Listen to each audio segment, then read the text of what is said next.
Ever wondered how many games, drills, or training sessions the Veo 3 camera can actually handle before tapping out? Today, we're diving deep into the video processing capabilities of the Veo 3 and uncovering its limitations. The number of videos your Veo 3 can generate hinges on a few key factors. First, storage capacity. The Veo 3 boasts internal storage, and you can expand it with external hard drives. The larger your storage, the more videos you can store directly on the camera. Keep in mind that video quality directly impacts file size. Shooting in higher resolution, like 4K, creates larger files, naturally limiting the number of videos you can store compared to shooting in 180p.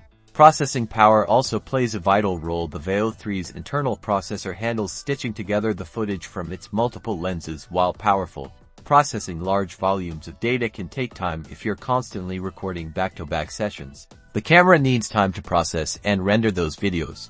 Battery life is also crucial. The Veo 3 has a limited battery life. Every video that it records will eat into the battery life. The battery life is only extended when you are plugged into a power source. Finally, efficient video management is key. Regularly offload your footage to a computer or cloud storage. This frees up space on your Veo 3 and ensures you don't miss capturing crucial moments due to storage limitations. So, while there's no magic number, optimizing these factors will help you maximize the Veo 3's video generation potential.